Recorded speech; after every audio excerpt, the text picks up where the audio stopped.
You are Locked On Braves POSTCAST, part of Locked On Sports Atlanta, your team every day.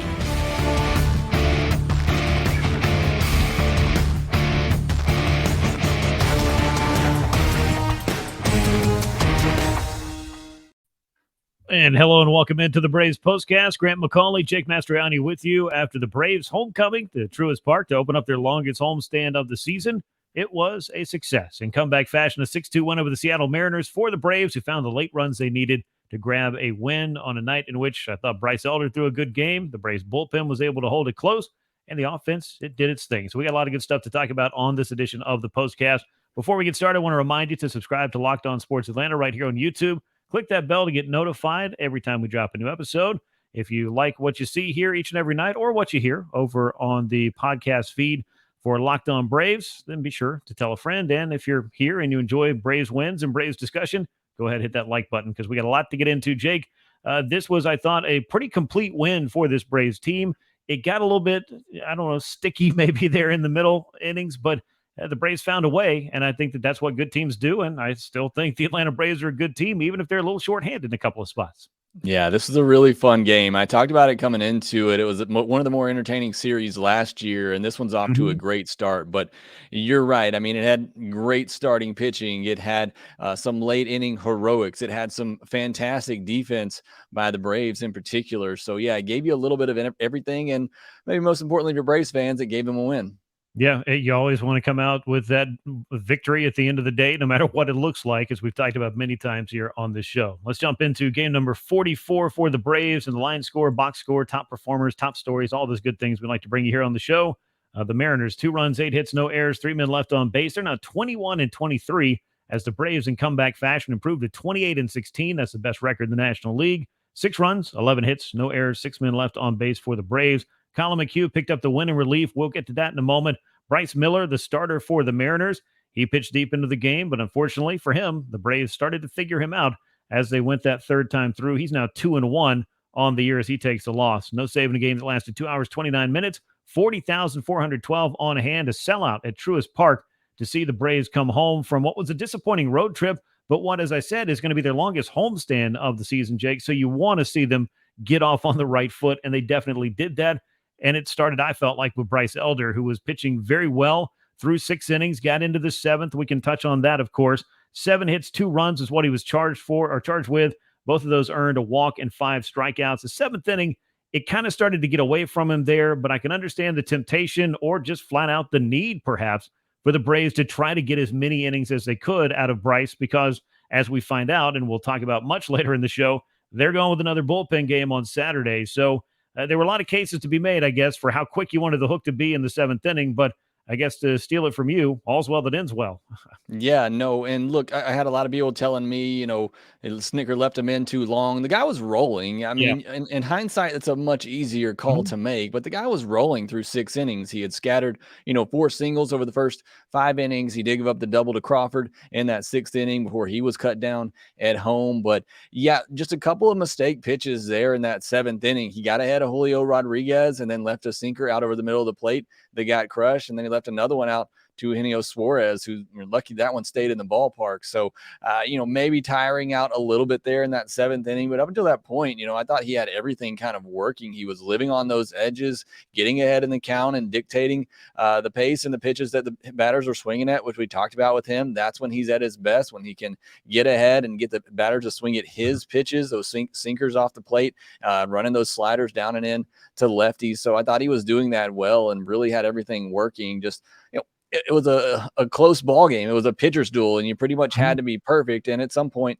just kind of ran out of gas a little bit there in that 7th inning. But yeah, I mean, I don't know what else we can say about Bryce Elder at this point. It's like everybody keeps waiting for the regression. And again, it's just not happening. He has been huge for the Braves team this season, especially with all the injuries in the rotation. To have Bryce Elder step up like this, I mean, he's probably the unsung hero of this Braves team in the early going. You took the words right out of my mouth. I was going to say you could call him an unsung hero, but it feels like we're singing this guy's praises every 5th day, and for good reason. And a start like this, and I don't know if he necessarily got tired, if you want to kind of credit the Mariners for getting more looks at him, a couple of mistake pitches perhaps, but it's 75 pitches through 6 innings. Again, I'm not saying that there wasn't hard contact on this night. There certainly was. I do look at StatCast. I did see some of those trends, but Bryce Elder, to kind of go to what we talk about seemingly every fifth day, he was doing enough to stay out of the zone. He did not do enough of that in the seventh inning, got himself into some trouble. Colin McHugh came on, and the Mariners were able to cash in and eventually take the 2-1 lead. They tied it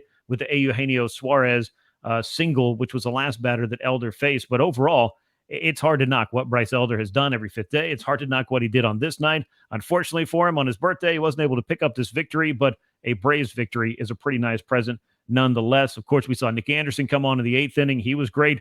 And Marcell Ozuna, no problems whatsoever in the ninth. It wasn't a save situation, but great to see a couple of relievers come in and no drama there in the top halves of the inning. And the Braves, they got to have all the fun in the bottom halves of the seventh and eighth innings. Yeah, they did. And look, you're looking at the bullpen, Colin McHugh, he gave up that hit that allowed the Mariners to take the lead.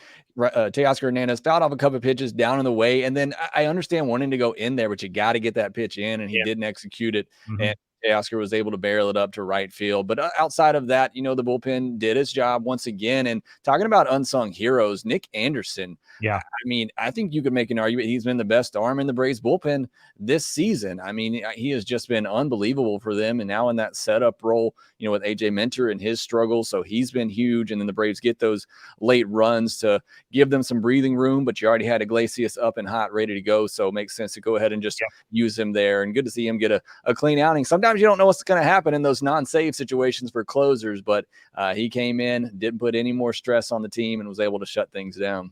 Yeah, very good to see. And if I can flash back to about a year ago this time, there was a very memorable back and forth between the Angels and the Mariners at that time, which gave us one of our greatest highlights, I felt, of the 2022 season across Major League Baseball.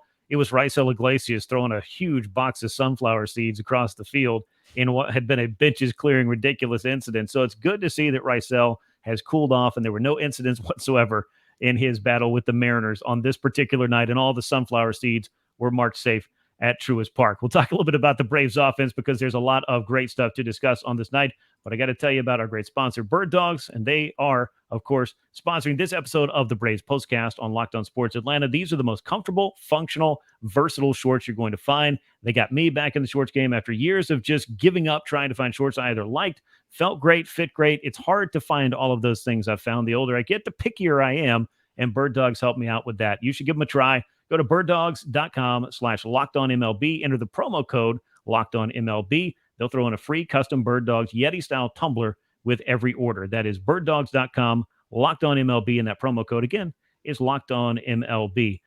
So as we talk about the Braves offense coming to life late in this game, there was one name that seemed to reign above all the others, and that was Marcell Ozuna.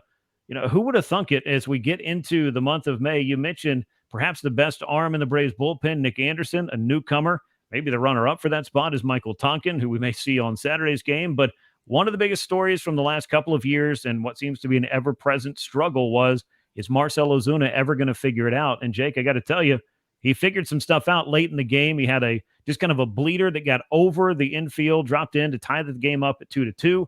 And then after the Braves went ahead, he gave them that valuable insurance with a 2-run single. You look at what he's done this month, batting .319 in his 12 games played with 15 runs knocked in and a half a dozen home runs. This was the Marcell Ozuna the Braves signed up for some 3 years ago. Yeah, I'll tell you what Marcell figured out in this game. Don't hit the ball hard, because that was not working for the Braves early in this game. They were squaring up baseball after baseball and having no success. Marcell's the only batter in the lineup that didn't have a hard hit ball in this night, and yet he had 2 hits and 3 RBI. So maybe he's on to something there. But yeah, jokes aside, I mean, you knew he couldn't be as bad as he was to start the season, and now things are starting to even out a little bit. And we talked about it, he's one of those guys that can get on a hot streak and carry an offense for a while. And hopefully this is the beginning of him being more consistent and seeing him have these type of at-bats and put the ball in play like that as he did in that 7th inning. So, certainly Marcell Ozuna is going to be, a central figure that Braves fans talk about and something, a storyline to watch throughout the season. But the Braves need him to be this guy. I mean, quite frankly, they're paying him all this money to be, as we said last time, a designated hitter. They need him to hit and be this type of producer. And if you can get that out of the 7th spot in your order, and you can have a guy that's down there who can hit 25 to 30 home runs, which you give him 450, 500 at bats, I still think he's a guy that can give you 25 to 30 home runs. So again, it's a dangerous hitter in the bottom of your lineup, starting to get things going, putting the ball in play. So, good for him. Good to see him, as we say all the time, not get caught up too much in what happened early in the season and all the boos and everything that he's hearing, continuing to work. And now he's starting to see some of that success. Yeah, I mean, credit to him for finding a way to kind of tune all of that out or use it as the motivation he needed to. Because I can tell you, when I show up at the ballpark, early on, and Marcell was going through a lot of his struggles, you'd see that a group of hitters out on the field at 3 p.m. long before anybody else is taking batting practice. Marcelo Zuna typically in that group, saw Austin Riley in that group a fairly good amount. And, maybe he's going to start figuring some things out as well. You start getting some of these hitters clicking, it will cover for some of the depth that has been tested on the Braves pitching staff. Now, in this game, it started out with the kind of thing that you come to expect. Ronald Acuna Jr. finds himself on base. He doubles. Matt Olson follows suit, brings him home. It's 1-0 Braves very quickly. Ronald, no homers, no steals. I didn't get to update the 40-40 tracker, but another run scored. He leads Major League Baseball, Jake, with 41 of those in 44 games. That's a pace for just over 150 runs. And I've been running the on-pace stuff for him all across the board, but if he manages to score 150 runs, that is going to be something that we don't see too much of in the modern game. Yeah, it's going to be something, and I think he's capable of doing it. I mean, I wouldn't put anything past this man at this point. It's just, truly incredible. Again, we talk about it every night, what he's doing, but at the top of that order, again, getting on base to start a game. I mean, it's just, I think that's one of the more incredible things out of all the incredible things he's doing this year, is that his first at bat of every game, it feels like he's getting on base and giving your team a chance to take an early lead. And that's such a huge thing for this Braves team, when in the first inning, you're more than likely going to have a runner on base and a chance to take an early lead. That's huge for this Braves offense. I mean, at the very least, it seems to be a 50-50 proposition, because he's been sporting an on-base percentage that's just been otherworldly. I mean, I've joked with people, he's got slow-pitch softball numbers in the first inning. It just shouldn't be this easy for anybody, and it's not easy. Let me just tell you that. It's not easy. He's that talented, and that's exactly what he's doing to set that tone. Matt Olson with that RBI in the first inning. He also had a solo home run, his 12th of the season. That came in the 8th before the Ozuna 2-run single in that one. Of course, the go-ahead knock, that belonged to Orlando Arcia. We've called his name an awful lot since he came back from the injured list, and he has just been there for the Braves. Steady play at shortstop and coming through in the clutch. Orlando Arcia delivered again tonight with that very long single that could have been a 3-run homer on some nights, high off the bricks in right field. Yeah, would have been out in 12 other ballparks in Major League Baseball. He thought he got it. I thought he got it. But it stays in the park for a very long single there. I don't know if he'd have made it to second if he busted it out of the box there or not. Hernandez played it pretty well off the wall. But either way, he comes in clutch with another late hit, as he did on Wednesday with a 9th inning home run. And then going back to Matt Olson, 4 hard hit balls tonight. The softest one he hit was the home run that he had at 99 miles per hour. Those, that's a great sign for him. I know he struggled in the game on Wednesday, but you go back to the game on Tuesday, and I thought those are some of the best at bats he's had. So now 2 out of the last 3 games, you've seen some really good at bats for Matt Olson. Austin Riley had 3 hard hit balls tonight, got a couple of hits. So again, you talk about it, those guys get going again. This offense scoring some late runs, up and down the lineup, having a lot of success. So good to see, Arcia continue to do what he's been doing, but really great to see Olson and Riley start to have some success as well, and seeing those hits tally up in the hit column. Yeah, huge. Nice to see 2, 3, 4 in the Braves order, with Olson and Murphy and Riley all went 2 for 4. Each scored a run. Obviously, Olson drove himself in. I talked to Austin Riley for a long time before the game. He really feels like he is making some adjustments and has recognized some bad habits he got into at the plate, and has been continuing to, as they say, go back into the laboratory and find ways to figure that out. I also asked Brian Snicker before the game, because we've all seen it.